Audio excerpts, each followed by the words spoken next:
Good afternoon, everyone. Thank you for joining us. I'm Rina from Indonesia office. Today, I would like to share about trademark filing trends in Indonesia. This topic is divided into 5 subtopics. The first subtopic is about data on Indonesian trademark filing. The second is about recent practice about trademark filing in the DGIP in our Indonesian IP office. The third is the recent situation about the trademark infringement. The fourth about our prediction relating to trademark filing trend. And the last one is about our practical advice. Okay, I will start with the first subtopic. Here is the number of trademark application from 2018 until 2022. This number is obtained from annual publication from DGIP. Unfortunately, the number of filing in the past years is not available yet. We can see that trademark application by local applicant dominate the number of filing in Indonesia.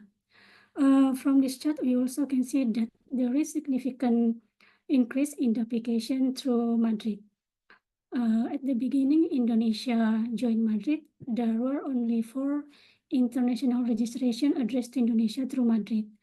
However, from 2020 to 2022, the number of applications submitted to Indonesia through Madrid significantly increased. I will move to the second subtopic. DGIP no longer accept offline submission, so any submission of trademark prosecution must be filed through the DGIP e-filing system. Here is the link. The goods or services description are based on the description in the list in the DGIP e-filing system. Of course, this system has pro-cons. The pro is the submission is not limited to working hours. So we can submit, for example, trademark application before and after office hours. But we recommend to submit any trademark prosecution during the office hours because sometimes the systems doesn't work or error. So, and next, the submission on public holiday is possible. The contra is there is restriction relating to the goods description in the e-filing system. So when we file a trademark application in the section of the goods description, we must choose the kinds of goods from the list of the goods in the system. So sometimes we cannot use our own wording for the goods descriptions because we must choose the kinds of goods from the list in each class in the system. No extended deadline. Before the e-filing system apply, if opposition deadline fall on Sunday or Saturday or public holiday, the DGIP still allow us to submit the opposition on the next day, for example, on the Monday. But after the e-filing system apply, we cannot do that again.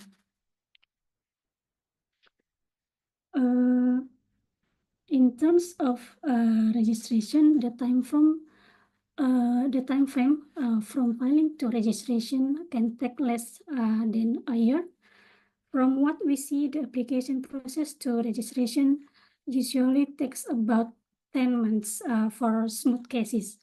The issuance of the certificate also quite fast, usually 1 to 2 months from the registration date. DGIP will only issue a statement of grant for international registration, but we can request the certified copy of the certificate from the DGIP by paid official payment. We also see many typos on certificate, especially in the details of goods. So we often submit a certificate amendment to the DGIP before we report the certificate to our client. In terms of substantive examination, office action related to kinds of goods is no longer issued by the DGIP. As I mentioned before, when we file a trademark application, we are required to choose the goods according to the kinds of goods available in each class in the system. So DGIP no longer check whether the goods in our application have been submitted into the correct class or not. Reason for rejection due to bad faith are currently increased. We have noticed that DGIP sometimes doesn't rely on their database. They also sometimes Google the application to see if the mark is imitating another party mark. We once received a rejection on the grounds of bad faith because our client logo is identical with a logo that is registered in other countries based on WIPO database, but under different entity. Many rejection against international registration due to identical mark. We often receive question or instruction from client to respond rejection due to identical mark. We see applicant who apply through Madrid to Indonesia may not doing a clearance search before. A letter of consent is now acceptable to overcome a rejection, but limited to related parties. The process of examination of professional refusal is fairly quick, generally issued about 2 months after the response is submitted. In terms of recordal and renewal, in general, DGIP will complete the recordal within 1 to 3 months. If compared to the recordal process before the e-filing system, this process is much faster. Before the e-filing system, the recordal process usually took 6 months or more, or even up to a year. For recordal of assignment that involves a local entity, a notarial deed of assignment is required. About the renewal, currently the renewal process is only 1 day. The certificate will be issued online. The next subtopic is the recent situation of trademark infringement and how the trademark owners can react. Here is the number of infringement and cancellation cases in the past 5 years. We can see that the number of the infringement cases filed to the court is lower than trademark cancellation case. Based on the summary that we see in the commercial court website, many cases of the trademark infringement were withdrawn due to agreement between the parties. When the legitimate trademark owners has confirmed trademark infringement, the common option that are usually taken are non-litigation or litigation at court. If the infringement by a target is not significant, for example, in terms of small number of product or business, non-litigation by sending a CND letter until the target complies may be more suitable, because litigation option to the court for small target may not be worth it due to high cost to the court. However, for the deterrent effect, litigation option in court are recommended. About the arbitration, although trademark dispute can be also resolved through arbitration or other alternative dispute resolution, as far as we know, this option is not yet familiar in our practice. The next subtopic is our prediction of trademark filing trends. International registration through Madrid will keep increase. And the second is the inconsistency of the examiner decision. Examination result may differ for rejection cases that have the same nature. About the time frame, we think the time frame from the filing to registration will be probably consistent between 10 until 14 months, especially for single class application. The last subtopic is our practical advice. The first one is trademark search. This is to make sure there is no prior mark that will potentially block your registration, and also to assess the possible action in mitigating the risk of infringement. In addition, we also recommend to do a trademark watch and opposing similar mark, which is cheaper than later on filing cancellation lawsuit. The second is in terms of office action, if the change of registration are low due to the prior mark, we think approaching the owner of the cited mark for a letter of consent is recommended to mitigate the infringement risk. The third is synchronizing the trademark owner detail.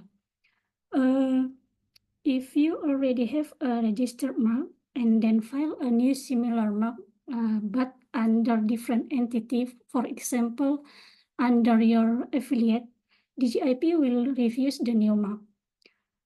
So we recommend to synchronize the detail of the trademark owner. But in case the rejection has been issued, to overcome the rejection, you can withdraw the old registration or submit a letter of consent, or you file a record of assignment for the cited mark. And the last one is to broaden the trademark protection. It is advisable to have registration in any version, such as in word and logo, in black and white version, and in color. That's all from me. Thank you. If you have any question, you can drop it in chat room, and I will prepare. I will respond to your question. Good afternoon, everyone. Welcome to my presentation. Can you see my presentation well on the screen? I'm going to take a look at the trend of trademark filings in Vietnam in the past few years. And we can break this area down into the following fields. First, the recent data on Vietnamese trademark filings, the recent changes in Vietnamese trademark law and practice, and then finally, I will discuss some prediction and advice for trademark owners. And if you don't mind, I'd like to leave the question until the end of my talk, and there will be time for a question and answer session at the end. Thank you.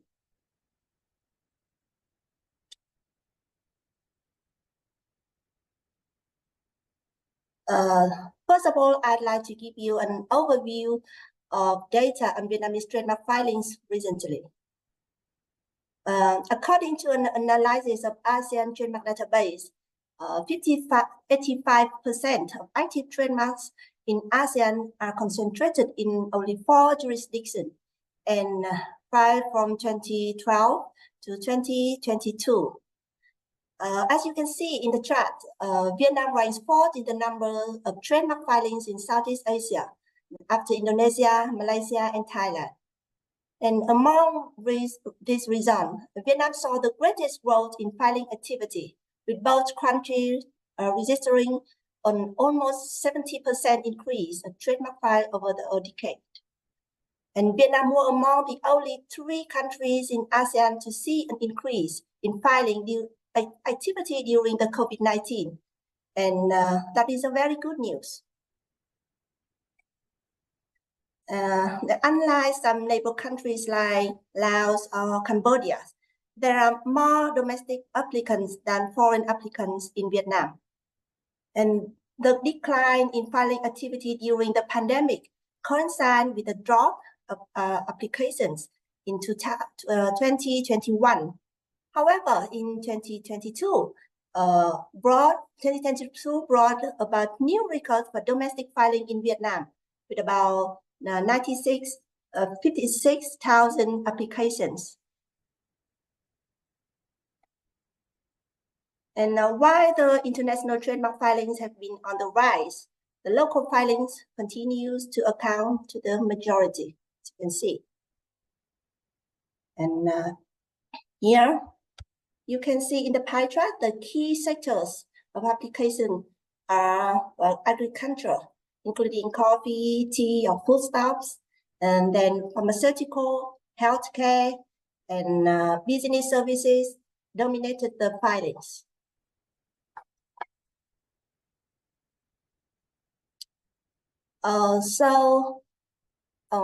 Vietnam's trademark filing trend has reflected its integration into the global economy and the importance of IP protection. Despite a decline during the COVID-19, a resurgence in early 2024 shows that Vietnam continued its investment appeal and the efforts to strengthen its IP framework. The trademarks below that you can see remind us of the period of social distancing. Now we might be happy to say that trademark filings have survived COVID-19. And next, I will move to the key changes in law and practice in trademark filing in Vietnam.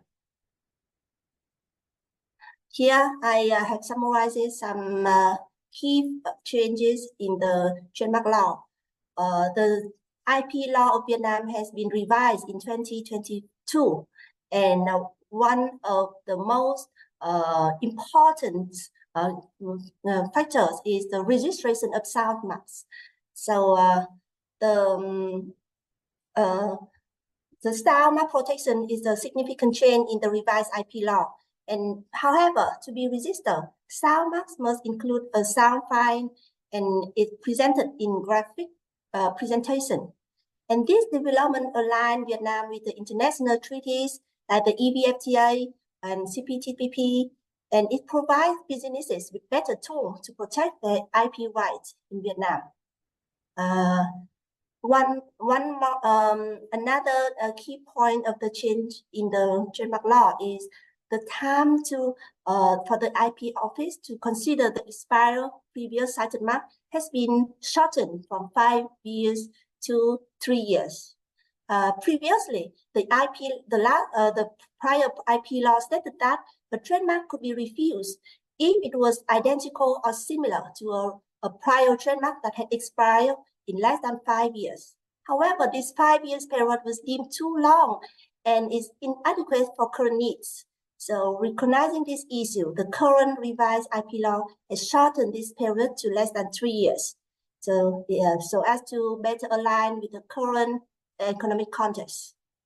And in terms of formality, the IP office have revised and updated the many forms for filings, for a renewal, for recordals, etc. So it takes some time for the IP office to release these new forms, and that had caused some delays in trademark examination. However, this situation has been solved recently. And one more point is that now in Vietnam, the electronic certificates are offered as an alternative choice for the applicant. The trademark owners might choose to receive the certificate in hard copies or in electronic forms.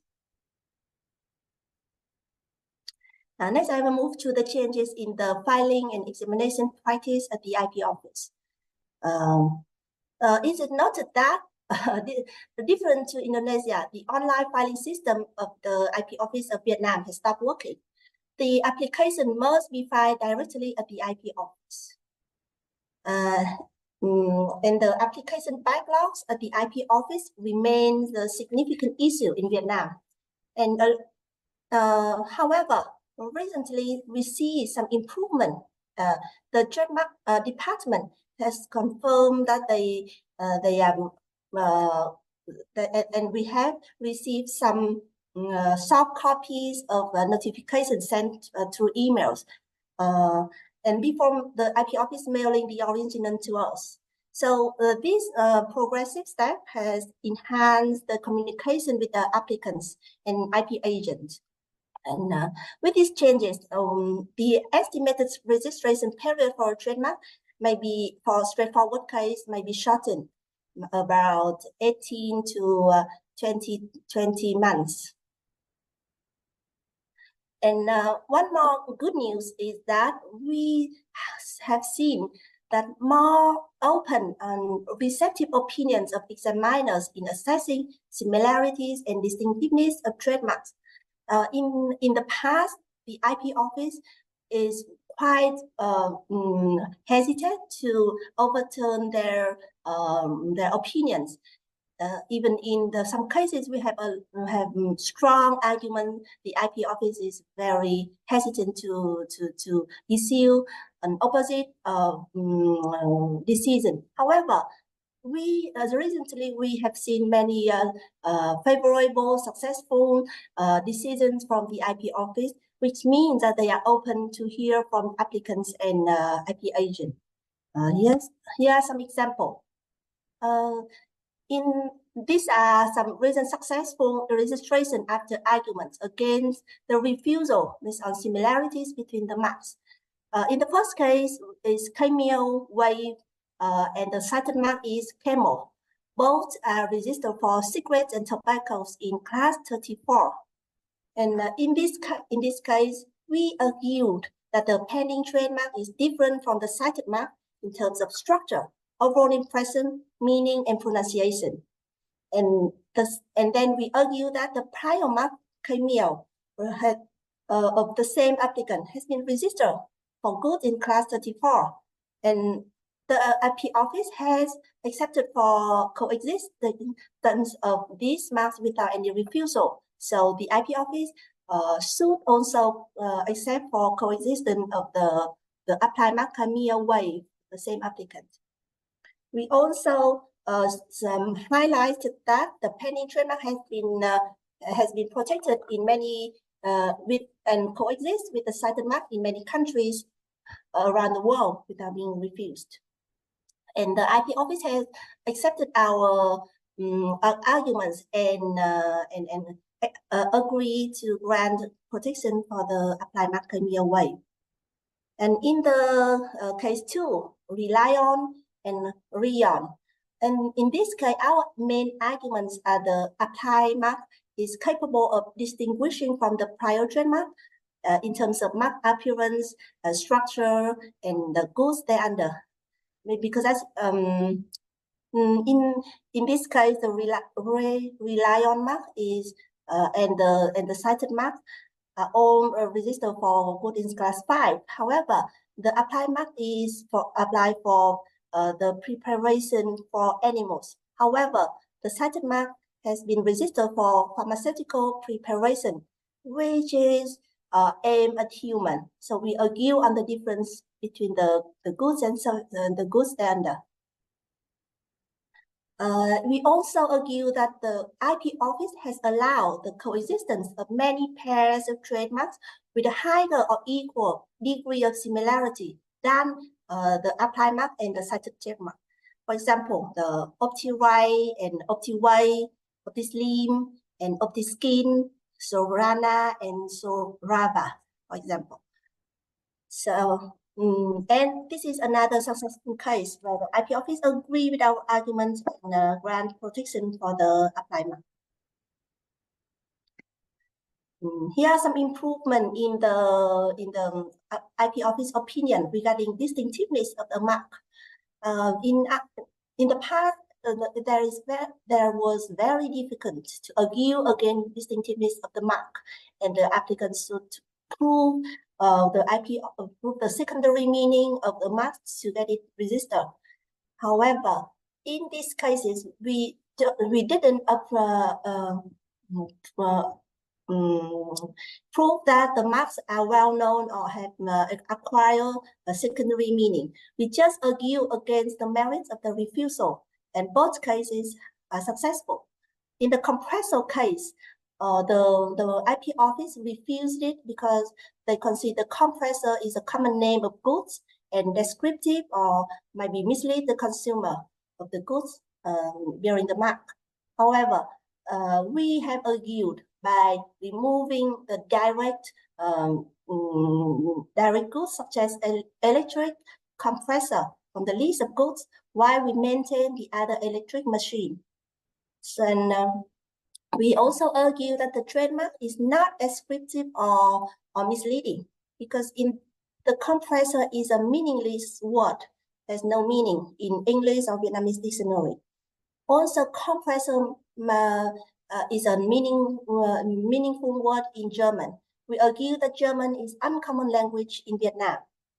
And we also argued that many other trademarks, tons of words and phrases have been registered, such as like cream with letter K, care with letter K, cool with letter K, and all have been accepted for registration. So compressor should also be accepted for registration. We also cited some registration of this mark in other countries to put more weight on our arguments. And the IP office has accepted our arguments and granted registration for the compressor trademark. In the second case, Light Up Our World, this mark is also refused for being descriptive and distinctive.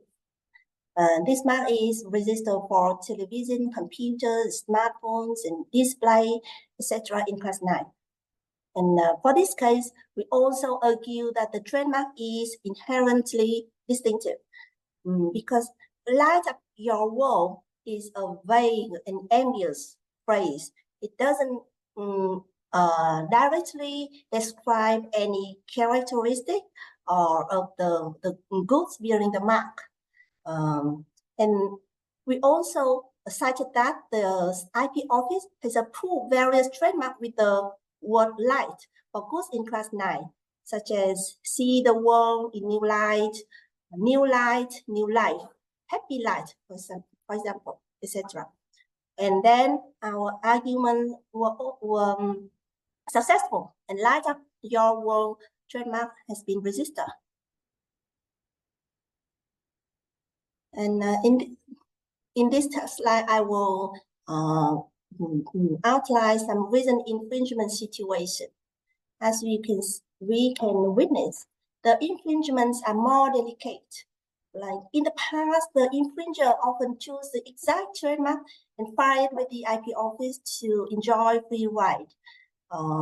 But nowadays, the infringers are very smart in choosing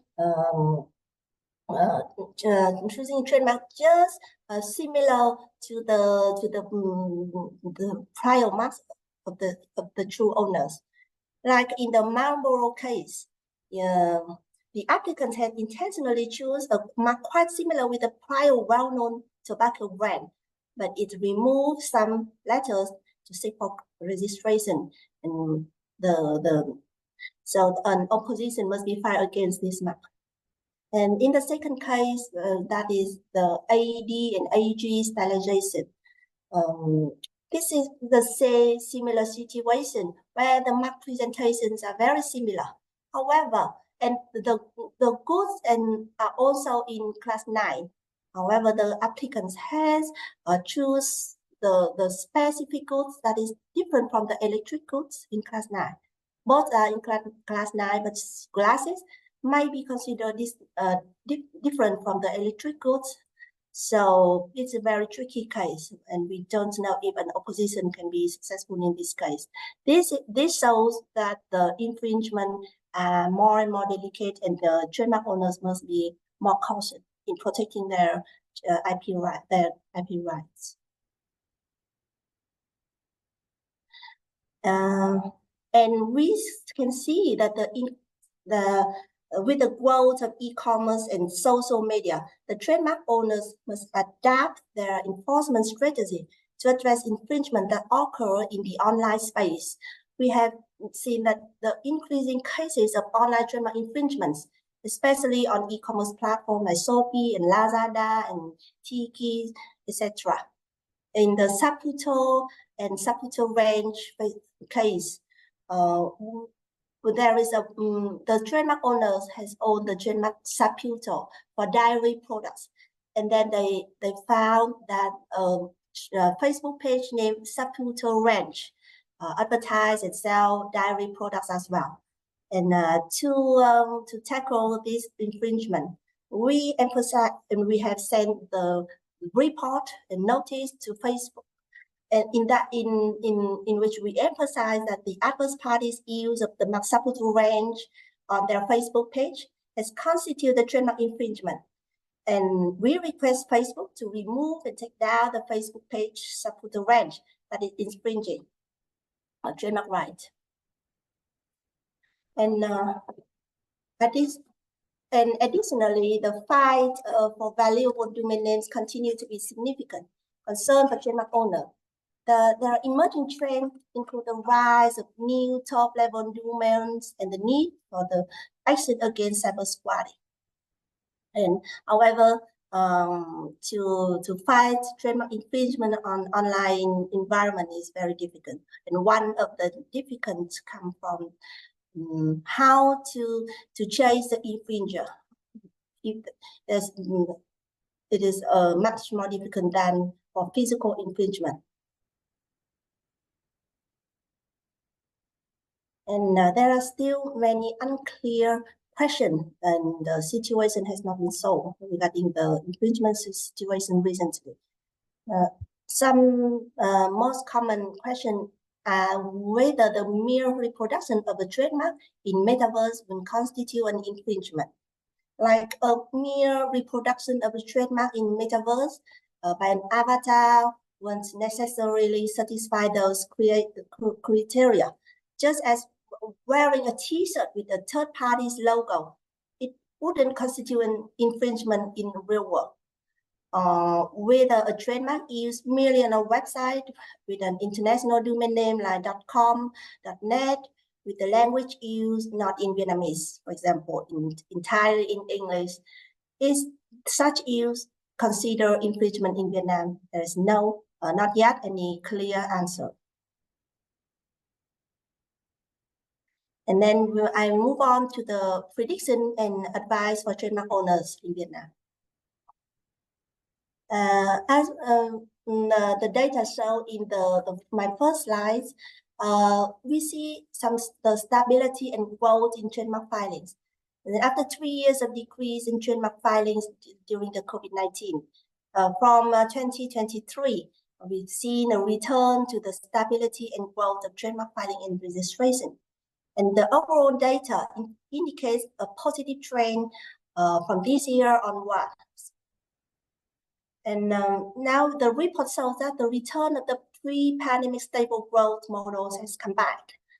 And we can foresee that in the future, the class 35 for retail and business services, class 9 for technology, and class 41 for technical services will be more filed and registered in Vietnam and other countries.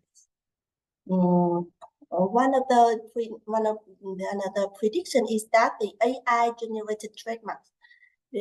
I think with the explosion of trademark technology, the companies are now exploring the use of AI to create unique brand elements, which may raise novel legal and ethical questions regarding ownership and originality.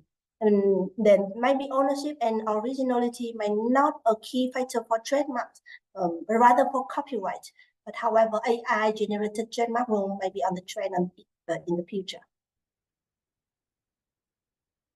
Then also the blockchain, the trademark registration on blockchain will be the trend we can see in the future. And in fact, some jurisdictions are exploring the use of blockchain for trademark registration. This technology could streamline the registration process, reduce the fraud, and enhance the transparency. Although Vietnam has not adopted the blockchain in its technology of the IP office, but we can predict that this technology might be adopted in the future. So, what is the advice to the trademark owners given all of the current changes? In my opinion, and from my experience, the regular monitor for the copycat trademarks in the IP Gazette is very vital. The global or country-specific watch notices are vital for catching trademark squatters who file trademark that is similar or identical to the owner's trademark, and opposite. Even and the trademark owner should be aware that the time frame to file opposition in Vietnam has now fixed and shortened. Now we just only have 5 months from publication date to file opposition. So the trademark owner must be mindful and active in filing that copycat trademarks. Opposition is often easier and less time consuming, less cost consuming than the invalidation of the trademark is registered. So better that is prevent than cure. We advise regular monitor for any trademark that is in question. And then we also suggest for registration of defensive trademarks. A typical defensive trademarks application is usually filed identical with the mark actually used by the owner, but in relation to goods and services broader to the major trademark, the trade products of the owner. And other less typical defensive trademark application is filing a variation of the trademark actually used by the owner. Sometimes the trademark owner might consider filing for the trademark with the transliteration in other language, like Vietnamese language of the English mark, the device or the logo, and other variations of the trademark to prevent any intentionally copy of the infringer. For the logo and device marks, we advise to, apart from registration of trademark, the trademark owner might seek for recordal of copyright at the Copyright Office. Although the copyright protection is automatic, securing copyright protection by recording it with the Copyright Office is an added tool for better enforcement and defense against trademark squatter. We also advise the trademark owners to actively gather use evidence to prove the well-known status of the trademarks or the bad faith evidence of the other, like the information of Vietnamese distributors, Vietnamese customers, etc. Because someday this information may be helpful for opposition or invalidation action. So the trademark owner should be aware of this and collect as much as evidence and information as possible. So thank you for listening. That is the end of my presentation. If you have any question, just free to let me know. Thank you. Thank you.